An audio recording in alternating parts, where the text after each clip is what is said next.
Shalom, selamat siang menjelang sore. Saya Pendeta Haryono, saya melayani di Tumbang Samba, Kecamatan Katingan Tengah, Kabupaten Katingan, Kalimantan Tengah.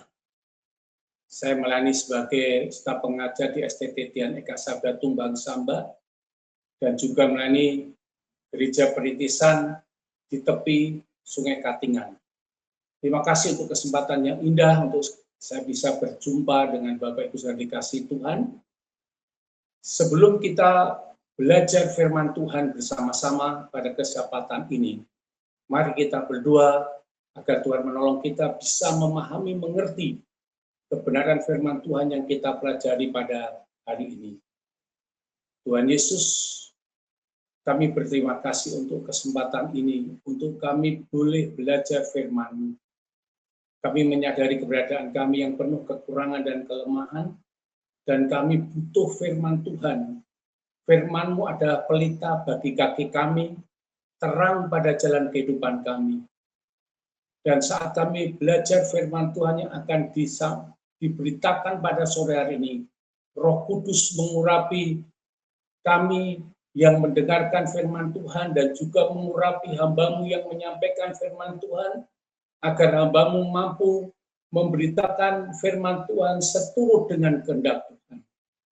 Berfirmanlah Tuhan, dan kami siap menerima firman Tuhan pada hari ini di dalam nama Tuhan Yesus. Amin. Bapak Ibu saudara dikasihi Tuhan, teks yang akan kita pelajari, kita ambil adalah dari Roma pasal 8 ayat 29. Firman Tuhan berbunyi demikian, sebab semua orang yang dipilihnya dari semula, mereka ditentukannya dari semula untuk menjadi serupa dengan gambaran anaknya, supaya ia anaknya itu menjadi yang sulung di antara banyak saudara. Kalau kita memperhatikan ayat ini, maka di dalam ayat ini kita mendapatkan destiny Allah bagi umatnya, atau juga destiny Allah bagi hidup kita. Dan destiny Allah itu tertulis dengan kata menjadi serupa dengan Yesus.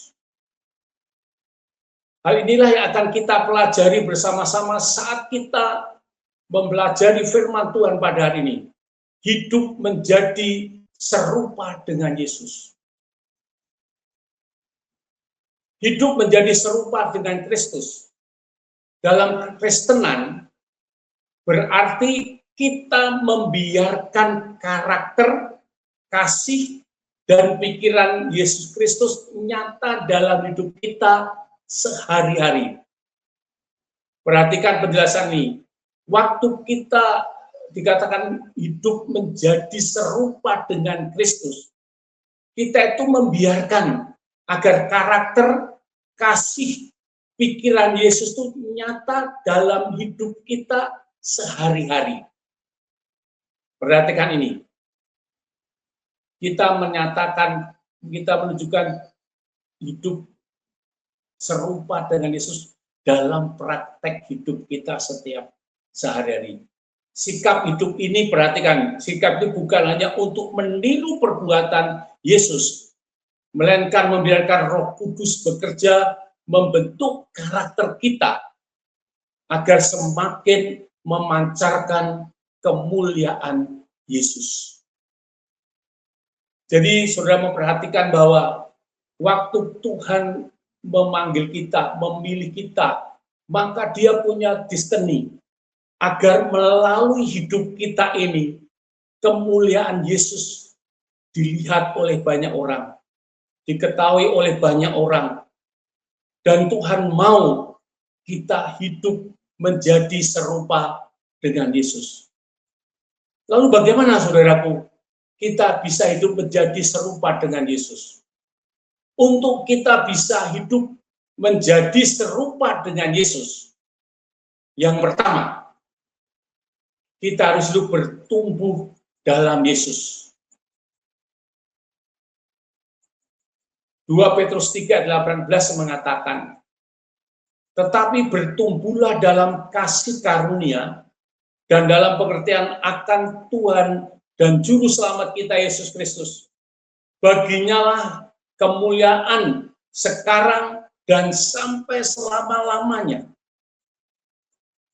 Kalau kita memperhatikan teks ini, maka Rasul Petrus meminta jemaat Tuhan yang ada dalam masa diaspora, yang mereka terbelah oleh kata tantangan yang mereka hadapi, dan mereka untuk tetap hidup sebab menjadi serupa dengan Yesus.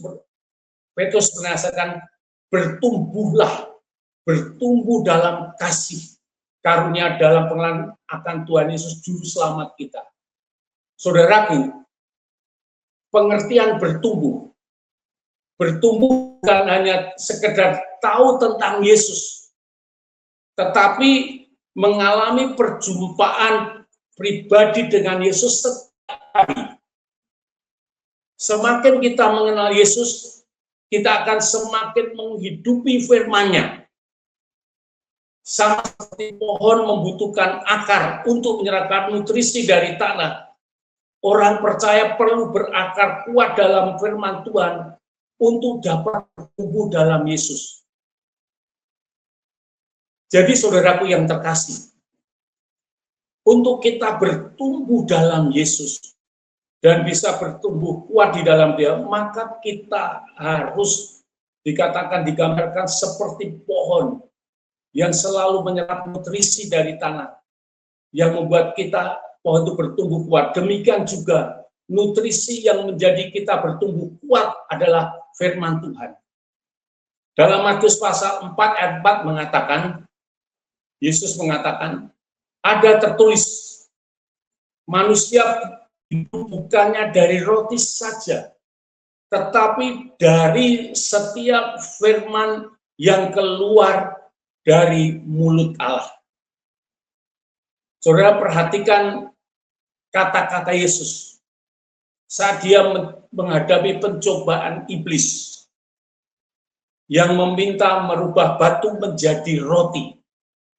Yesus mengatakan, manusia bukan hanya hidup dari roti saja, tetapi dari setiap firman Tuhan yang keluar dari mulut Allah.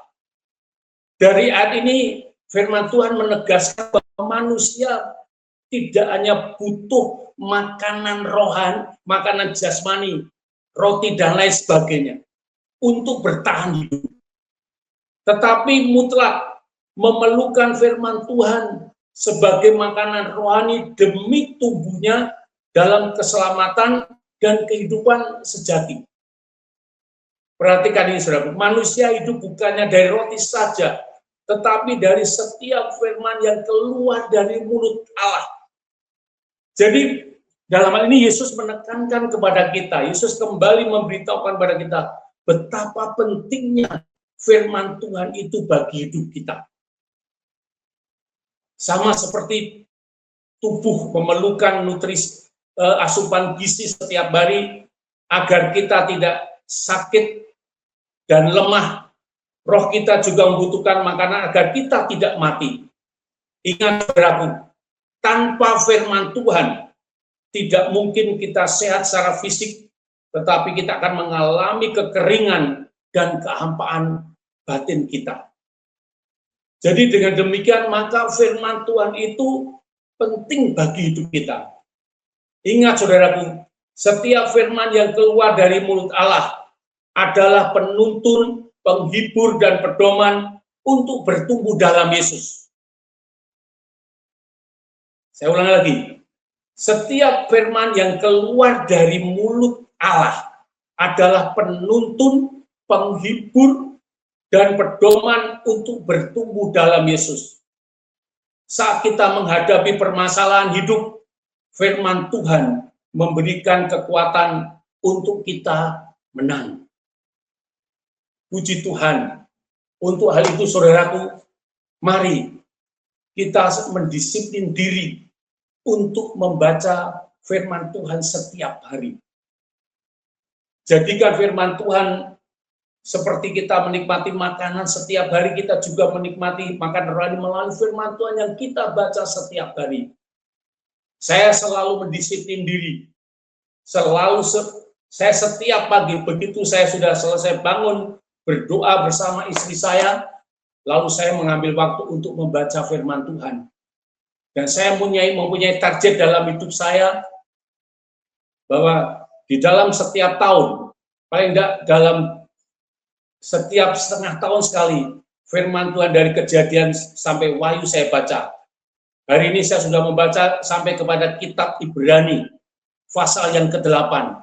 Jadi tinggal berapa hari lagi saya bisa selesaikan sampai kepada kitab Wahyu. Perjanjian lama perjanjian baru selesai dengan setengah tahun, lalu saya akan lanjutkan kepada kembali mengulang dari Kejadian sampai di setengah tahun ke depan ini. Mengapa saya lakukan ini? Karena saya ingin bertumbuh dalam Tuhan. Dengan saya menghidupi firman Tuhan, itu memberikan kekuatan. Di saat saya menghadapi tantangan, kesulitan, permasalahan, firman Tuhan berikan saya kemenangan. Puji Tuhan. Hidup menjadi serupa dengan Yesus. Kita bertumbuh dalam Yesus melalui merenungkan firman Tuhan setiap hari. Yang kedua, saudaraku,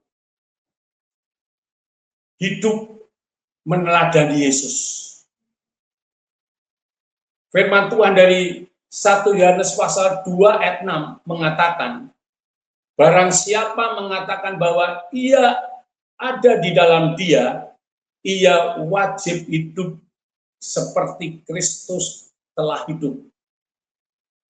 Kita perhatikan firman Tuhan ini. Barang siapa mengatakan bahwa ia di dalam dia, ia, perhatikan ini, ia wajib, sekali lagi perhatikan, ia wajib hidup sama seperti Kristus telah hidup. Dari 1 Yohanes pasal 2 ayat 6 menegaskan bahwa identitas kita sebagai pengikut Kristus harus dibuktikan dengan cara hidup yang meneladani tindakan dan karakter Kristus. Saya ulangi sekali lagi, bahwa identitas kita sebagai pengikut Kristus harus dibuktikan dengan cara hidup yang meneladani tindakan dan karakter Yesus. Meneladani Yesus berarti mempraktekkan kasih tanpa syarat, memiliki kerendahan hati, rela mengampuni sesama, dan hidup dalam kekudusan. Menjadi serupa dengan Kristus bukanlah hal yang instan. Kita memahami, kita mengerti betul hal ini. Kalau kita ingin mengalami transformasi hidup di dalam Kristus, itu bukan sesuatu yang instan, perlu proses. Dan ingat, hal ini dapat dicapai melalui penyerahan diri kita kepada Allah, membuang dosa, dan bertumbuh dalam iman yang terus-menerus melalui pimpinan Roh Kudus. Jelas hal ini memberitahukan kepada kita dengan kekuatan kita, dengan kemampuan kita, dengan kepandaian kita, dengan apapun yang ada pada diri kita, mustahil kita akan bisa hidup meneladani Yesus. Tetapi dengan pertolongan Roh Kudus, kita akan dimampukan untuk bisa hidup meneladani Kristus dimanapun kita berada. Ya. Nah, saudara, di dalam Filipi pasal 2, ayat 5 sampai dengan yang ke-8, firman Tuhan berbunyi demikian. Hendaklah kamu dalam hidupmu bersama menaruh pikiran dan perasaan yang terdapat juga dalam Kristus Yesus, yang walaupun dalam rupa Allah tidak menganggap keserahan dengan Allah itu sebagai milik yang harus dipertahankan, melainkan telah mengosongkan dirinya sendiri, mengambil rupa seorang hamba, dan menjadi sama dengan manusia. Dan dalam keadaan sebagai manusia, ia telah merendahkan dirinya dan taat sampai mati, bahkan sampai mati di kayu salib. Saya percaya Bapak Ibu sering mendengar pemberitaan dari Filipi 2 ayat 5 sampai dengan 11, lalu juga mungkin dari ayat 1 sampai dengan ayat 11, yang berbicara tentang hidup meneladani Yesus dalam kehidupan jemaat Tuhan, hidup bersatu-satu dengan yang lain. Dan Paulus mengatakan dalam hidup bersama menaruh pikiran dan perasaan yang terdapat dalam Kristus Yesus. Dalam hidup kita bersama dengan siapapun, dengan sesama jemaat Tuhan, dengan keluarga kita, dengan semua orang, maka kita belajar untuk hidup seperti Yesus. Nah, perhatikan dari Filipi 2 ayat 5-8 ini memberikan pengajaran kepada kita. Ya, perhatikan ini. Dari Filipi 2 ayat 5-8, Yesus memberikan pengajaran kepada kita. Di tengah-tengah dunia yang berlomba, orang-orang berlomba mencari popularitas dan promosi diri, orang percaya dipanggil untuk hidup saling melayani dan menganggap yang lain lebih utama dari dirinya. Perhatikan apa yang dikatakan ini, bahwa di tengah-tengah orang yang sedang bergumul, seorang berusaha untuk mendapatkan promosi diri, tetapi Tuhan mengajar kita dipanggil untuk hidup saling melayani dan menganggap orang lain lebih utama dari dirinya sendiri. Nah, inilah saudaraku, pola Kristus untuk seorang bisa naik atau diangkat adalah turun. Jelas ini bukan pekerjaan yang mudah. Orang kejuruan mau cepat naik, mau cepat sukses, mau cepat dihormati banyak orang.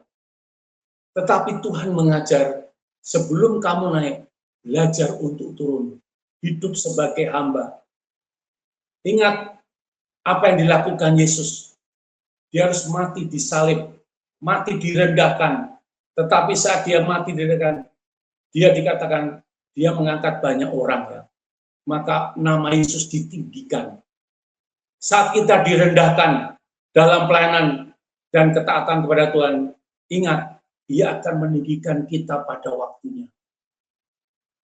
Apapun jalan hidup kita, saat kita menghadapi orang-orang yang mungkin tidak menghargai kita, orang mencemooh kita, orang membuat kita seakan kita hidup sebagai hamba, tidak apa-apa. Ingat, satu saat Tuhan akan mengangkat kita untuk kita melihat kemuliaan Tuhan nyata melalui hidup kita. Selama 40 tahun lebih saya melayani pekerjaan Tuhan di Gereja Sidang Jemaat Allah. Dan saya melihat Tuhan membawa pengalaman-pengalaman hidup yang luar biasa. Saya katakan, saya orang biasa, bukan dari keluarga yang bukan keluarga yang kaya, saudaraku. Saya hidup di tengah-tengah. Saya waktu lahir saya tidak punya bapak. Bapak saya sudah meninggal waktu saya ada dalam kandungan ibu saya 6 bulan. Lalu saya lahir umur 6 tahun, ibu saya meninggal. Saya hanya dipelihara oleh kakak saya. Dan waktu saya sekolah hanya bisa mencapai tingkat SMA. Dan waktu itu saya belum bertobat, saya belum menjadi anak Tuhan. Tetapi pada usia 22 tahun saya berjumpa dengan Tuhan Yesus. Saya terima Dia sebagai Tuhan Juru Selamat dalam hidup saya. Dan saya menyerahkan diri. Saya tinggal pekerjaan lama, saya mengabdikan diri. Bekerja di gereja sebagai tukang bersih-bersih gereja. Dan puji Tuhan, waktu saya memberikan apa yang terbaik dalam hidup saya melihat Tuhan mengangkat saya. Dari saya bekerja sebagai tukang bersih gereja, Tuhan memberikan pekerjaan saya di kantor lembaga tertulis Alkitab. Padahal pengetahuan Alkitab saya masih nol, tetapi Tuhan menempatkan pekerjaan di kantor tersebut. 1 tahun saya bekerja, Tuhan memberikan saya kesempatan menjadi pendidikan sekolah teologi di Kota Malang. selama kurang lebih 4 tahun. Dan puji Tuhan, semua biaya Tuhan kirimkan melalui orang-orang yang menjadi sponsor saya. Dan sejak saat itu, saya melihat Tuhan membawa saya semakin naik, dan semakin naik. Itulah pengalaman hidup. Bahwa waktu kita belajar hidup meneladani Yesus, Yesus akan mengangkat kita. Dan kita akan menikmati pengalaman yang luar biasa dengan Tuhan. Puji Tuhan. Kita baca dulu 1 Tesalonika pasal 3 ayat 12. Firman Tuhan berbunyi demikian. 1 Tesalonika ayat 12. Dan kiranya Tuhan menjadikan kamu bertambah-tambah dan berkelimpahan dalam kasih seorang terhadap yang lain dan terhadap semua orang, sama seperti kami juga mengasihi kamu. Sebuah ayat yang berisi doa dan nasihat dari Rasul Paulus kepada jemaat di Tesalonika agar mereka hidup bertumbuh dan saling mengasihi. Hidup bertumbuh dan saling mengasihi. Setelah kita bertumbuh dalam Tuhan, kita meneladani Yesus. Datang bukan untuk dia, melainkan untuk melayani. Kita dikatakan yang ketiga, kita harus hidup saling mengasihi. Saling mengasihi bukanlah sekedar anjuran atau perasaan sesaat, melainkan sebuah tindakan yang nyata dan pilihan secara sadar. Saya mengulangi kalimat ini lagi. Saling mengasihi bukanlah sekedar anjuran atau perasaan sesaat, melainkan sebuah tindakan nyata dan pilihan secara sadar. Jadi mengasihi ataupun saling mengasihi itu bukan hanya perasaan, tapi dipraktekkan melalui tindakan. Pada saat kita mengasihi, seringkali kita diuji, kita diperhadapkan dengan orang-orang yang sulit untuk dicintai. Atau saat kita harus memaafkan kesalahan orang lain. Ini satu ujian. Waktu kita mau belajar mengasihi semua orang, kita belajar untuk mempraktekkan firman Tuhan, tidak membalas kejahatan dengan kejahatan, ya, mengasihi semua orang, baik itu kawan maupun lawan, maka kita ada ujian. Saat kita diperhadapkan orang-orang dengan yang sulit untuk dicintai, bahkan kepada orang yang sulit memaafkan kita, ya, tidak mau memberikan maaf, atau kita katakan bahwa kesalahan orang lain, kita diperhadapkan itu. Tetapi ingat, kasih yang tulus adalah tindakan yang aktif, bukan sekedar kata-kata yang manis. Ya. Ingat ini, kasih yang tulus itu suatu tindakan yang aktif, tindakan yang nyata. Dan dikatakan yang kita praktekkan bukan hanya lip service, bukan hanya kata-kata manis. Dan saudara, kalimat saya mengatakan, nilai secara spiritual mencintai Tuhan tidak dapat dipisahkan dari mencintai sesama manusia. Kualitas cinta kita kepada Tuhan dibuktikan dengan cinta kita kepada sesama. Jadi saudara, dalam hal ini Tuhan mengajar kepada kita, firman Tuhan mengajar kita untuk saling mengasihi. Dan bukan hanya mengasihi kepada kawan, sahabat, orang dekat, keluarga, tetapi kepada orang-orang yang sudah membuat sakit hati kita, membuat sakit pikiran kita, sakit badan kita, dan kita juga diperhadapkan kepada orang yang mungkin membuat kita tidak hidup nyaman. Firman Tuhan ini mengajar kepada kita, kasihlah mereka. Mengasihi orang tanpa membedakan orang. Kawan, ataupun lawan, ataupun orang yang tidak suka kepada kita. Di dalam Yohanes pasal 13 ayat 34, Yesus mengatakan, aku memberikan perintah baru kepada kamu, yaitu supaya kamu saling mengasihi seperti aku telah mengasihi kamu, demikian pula kamu harus saling mengasihi. Ya. Saudara perhatikan ayat ini. Dia meminta kita harus saling mengasihi. Ya. Kita harus saling mengasihi. Nah, saudara, ditambahkan dengan satu ayat lagi yang kita baca dari 1 Yohanes 4 ayat yang keempat. 1 Yohanes pasal 4 ayat yang keempat, sebentar saudaraku yang terkasih.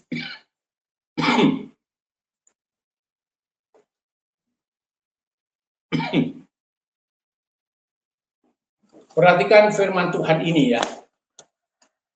1 Yohanes 4 ayat yang 4.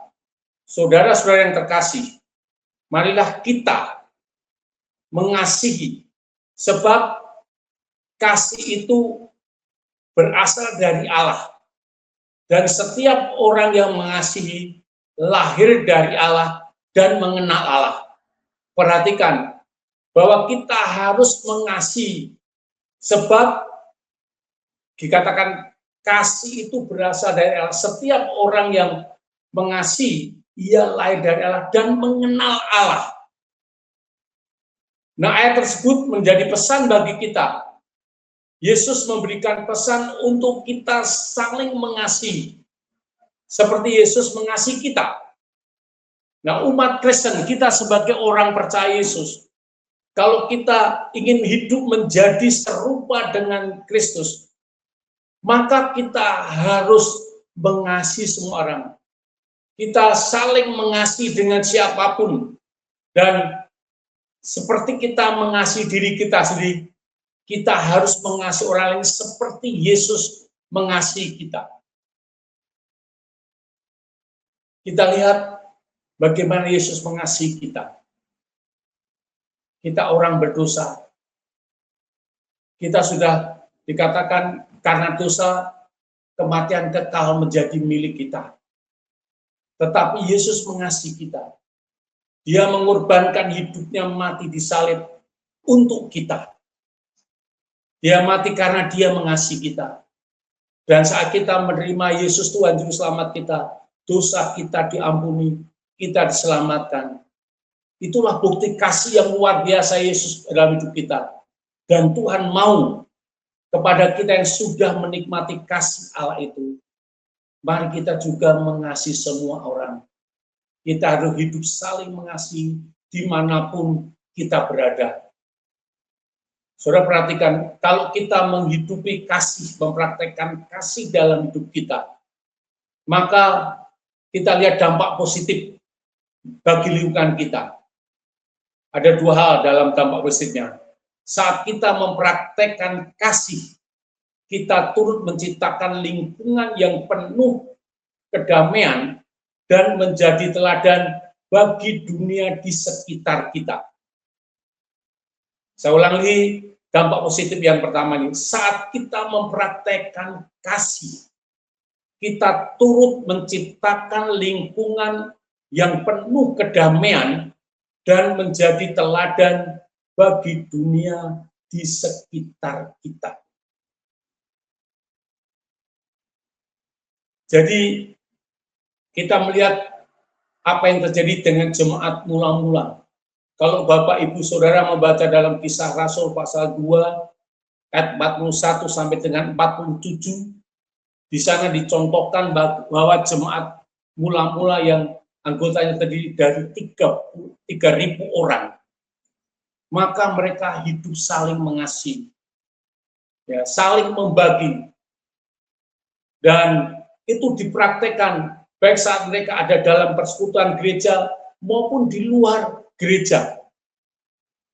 Dan waktu mereka melakukan itu, mempraktekkan hidup mengasihi sesama, menjadi berkat bagi sesama, membagi berkat dengan sesama, maka lihat dalam pasal 47 dikatakan mereka disukai banyak orang dan Tuhan menambah-nambahkan dengan orang yang diselamatkan.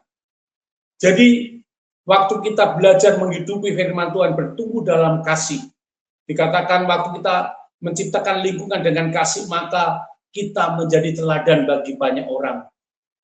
Dan hal ini tercermin melalui kesabaran, saling sikap, saling menghargai, memaafkan, serta menempatkan kepentingan sama di atas ego kita sendiri, maka disitulah hidup kita akan menjadi berkat dan nama Tuhan dipermuliakan.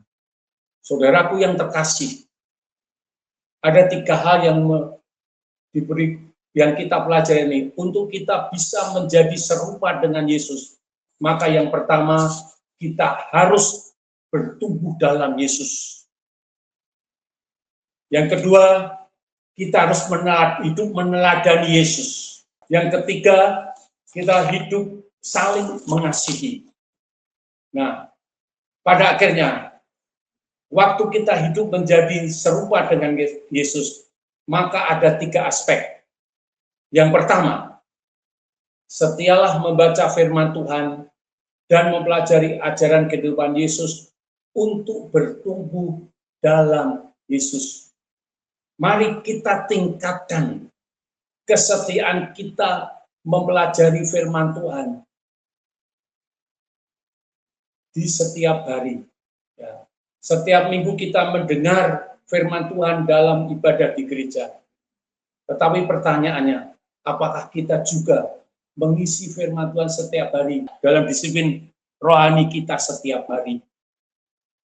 Yang kedua, mempraktekkan sifat seperti kerendahan hati, kelemah lembutan, kesabaran, dan kemurnian kasih sebagai implementasi meneladani karakter Kristus. Ya.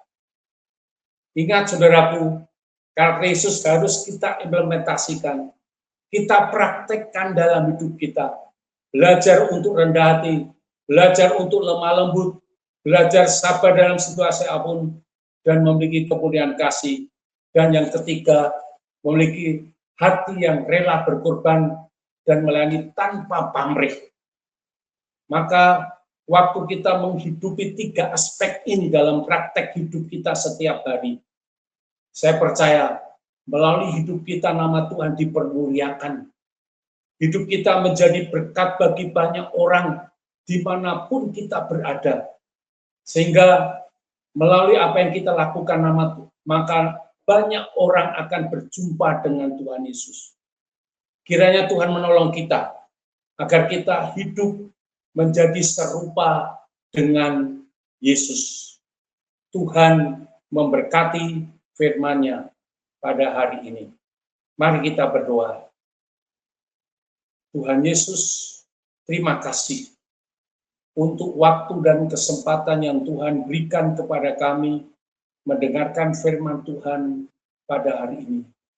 Roh Kudus, Engkau berbicara lebih lanjut kepada setiap mereka yang mendengarkan pemberitaan firman Tuhan ini dalam situasi apapun yang sedang mereka alami. Kami percaya semua jemaat Tuhan rindu untuk menjadi serupa dengan Yesus. Tolong mereka Roh Kudus agar mereka mampu membangun jati diri mereka dan mereka terus hidup bertumbuh dengan firman Tuhan yang mereka baca renungkan setiap hari sehingga mereka bertumbuh kuat di dalam iman kepada Yesus. Mereka juga meneladani Yesus dimanapun mereka berada, datang bukan untuk dilayani, mereka melayani dan menjadi berkat bagi banyak orang, dan mereka pun hidup saling mengasihi kepada semua orang, bukan hanya kepada orang yang baik, kepada para sahabat, teman dekat, ataupun keluarga, tetapi kepada orang yang menjadi lawan, orang yang mengganggu perasaan hati, pikiran, dan menimbulkan sakit hati.